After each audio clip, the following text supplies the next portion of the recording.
job that he does. But does Declan Rice come for you and doing a pretty similar job to that?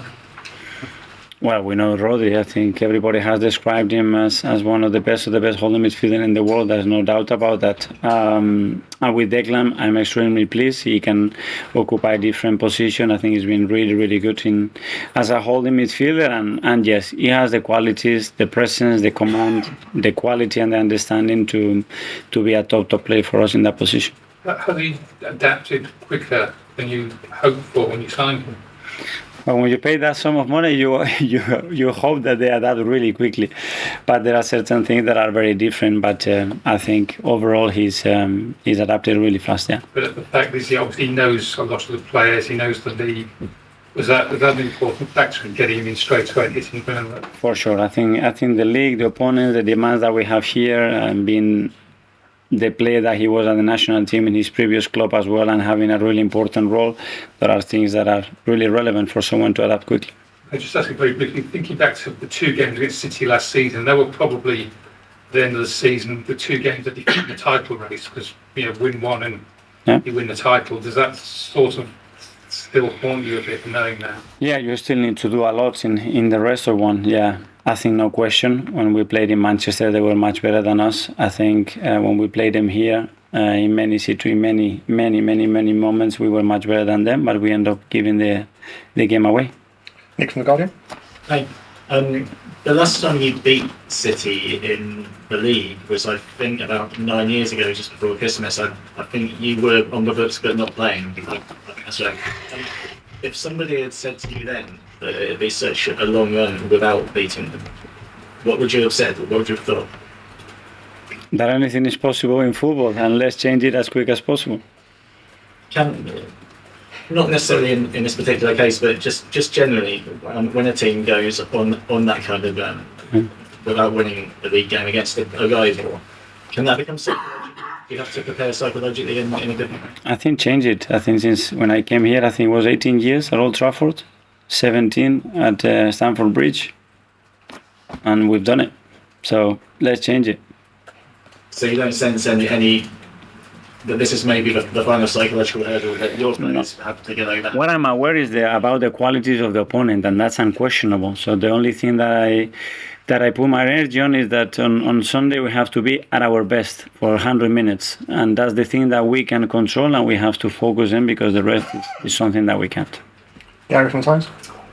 I know you were looking at Declan pre the game in April, but when you look at the game in April, they were very muscular and very physical in that game. Was almost signing sort of Declan and maybe having Thomas on Sunday almost a reaction to the fact you need to have in those games a little bit more of a physical player? No, because we played them as well at home. With the same team. Obviously, we lost a few players for that Manchester game, very, very important players for us. But we did play them at home, and it was a very different game. But yeah, physicality is something that you need in the league. They are one of the most powerful teams in the league, that's for sure. And you need to match that up. You mentioned sort of the moments when you sort of look at the last 2 home games against them. They were both defined by very small moments, the sending off, the last goal. And where is the step, and how do you get those players to make those mistakes in those key moments? Well, they weren't mistakes; they were actions as well. We have 3 huge, clear-cut chances against them before they scored the second goal, and we didn't manage to score, and we got punished by giving the ball away in the wrong area after regaining it straight away. But these are the moments. Small margins in football define who wins at the end in big matches, and those were some big moments for us. Okay, we'll go to Darren. What do you make any special to try and stop Erling Haaland? And if yes, why? If not, why? Special, we talk about the qualities of the opponent, how we want to stop them, what the sources are, like with any other opponent, and then we do the individual preparation with the players to understand who they are facing, but nothing different to this game. What do you have opinion that maybe Arsenal could have done with another striker in the summer? Sorry? A body of opinion that Arsenal could have done with another striker in the summer. Could you explain your thinking around why you didn't feel that to be a priority? Well, because we believe in the players that we have, first of all, because we have the resources that we have, secondly, and because at the moment we feel that we are covering that position. Just the last point, but as Gary was saying, maybe a bit of physicality about this game.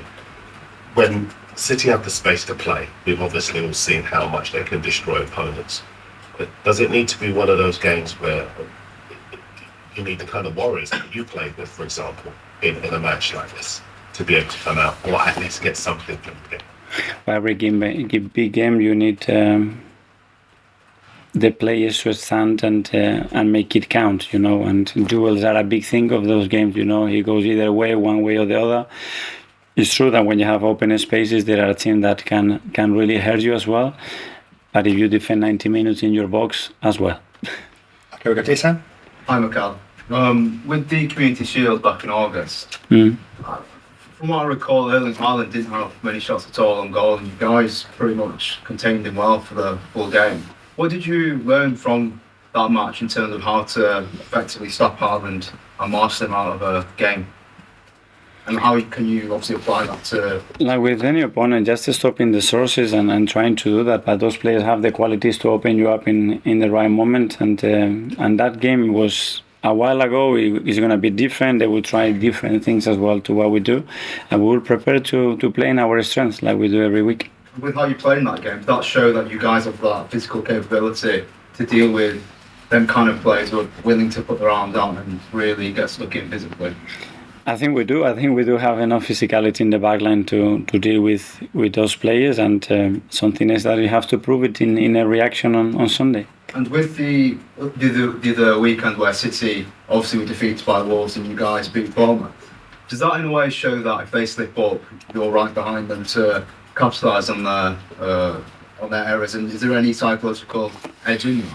At the moment, we're just thinking about winning our games, and playing as well as possible to earn the right to win them. After that, is 7 games gone in the season, is still so much to play for, and we cannot be looking at City from the beginning.